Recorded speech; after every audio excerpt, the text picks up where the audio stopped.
എന്തുകൊണ്ട് ചിലർ പതിവായി നമ്മുടെ സ്റ്റോറീസ് ഒക്കെ കാണുകയും എന്നാൽ നമ്മോട് സംസാരിക്കാതിരിക്കുകയും ചെയ്യുന്നു? 5 സൈക്കോളജി ഫാക്ട്. എപ്പോഴെങ്കിലും ഈ ഒരു തോട്ട് നിങ്ങളുടെ മനസ്സിലൂടെ കടന്നു പോയിട്ടുണ്ടാകും അല്ലെ? നമ്പർ 1 എന്ന് പറയുന്നത് അവരുടെ സാന്നിധ്യം അറിയിക്കുകയാണ് വിത്തൗട്ട് റിയൽ ഇൻവോൾവ്മെന്റ്. അവർക്ക് നമ്മുടെ ലൈഫിൽ ഒരു ഇടമുണ്ട് എന്ന് അവർക്കറിയാം, അല്ലെങ്കിൽ നമ്മുടെ ലൈഫിൽ അവരുടെയും ഒരു സാന്നിധ്യം ഉണ്ട് എന്ന് ഉറപ്പുവരുത്താനായിട്ട് അവർ ശ്രമിക്കുകയാണ്. നമ്പർ 2 എന്ന് പറയുന്നത് പാസീവ് ഇൻട്രസ്റ്റ് ആണ്. നമ്മളോട് താല്പര്യമുള്ള ചില വ്യക്തികളാണ് നമ്മുടെ സ്റ്റോറീസ് ഒക്കെ കാണുന്നത്, പക്ഷെ ലോ എഫേർട്ടും ലോ കമ്മിറ്റ്മെന്റും ആണ്.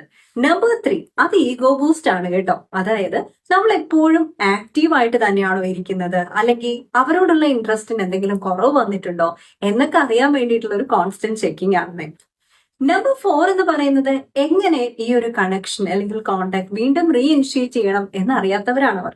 നമ്പർ 5 എന്ന് പറയുന്നത് ഇമോഷണൽ ആംബിവാലൻസ് ആണ്. അതായത് അവർക്ക് നമ്മളോട് കരുതലൊക്കെ ഉണ്ട്, പക്ഷെ അവർക്ക് നമ്മളോട് എൻഗേജ്ഡ് ആകാനായിട്ട് സാധിക്കില്ല. അതായത് നമുക്ക് വേണ്ടിയിട്ട് എന്തെങ്കിലുമൊക്കെ ചെയ്യാനോ അങ്ങനെയുള്ള കാര്യങ്ങൾക്കൊക്കെ വേണ്ടിയിട്ട് അവർക്കൊരു കമ്മിറ്റ്മെന്റോട് കൂടെ നിൽക്കാനോ ഒന്നും പറ്റില്ല. ഇമോഷണൽ പ്രഷർ ആകാം, അല്ലെങ്കിൽ സിറ്റുവേഷണൽ റീസൺസ് ആകാം. ഇതൊക്കെ തന്നെയാണ് ചിലർ പതിവായി നമ്മുടെ സ്റ്റോറീസ് ഒക്കെ കാണുകയും നമ്മോട് സ്ഥിരമായി സംസാരിക്കാതിരിക്കുകയും ചെയ്യുന്നതിന് പിന്നിലുള്ള സൈക്കോളജിക്കൽ റീസൺസ് പൊതുവേ ഉള്ളത്. ഇനി ചിലർക്ക് പറയാനുണ്ടാകും വ്യത്യസ്തമായിട്ടുള്ള കാരണങ്ങളും കേട്ടോ. U deserve A positive life. Let's transfer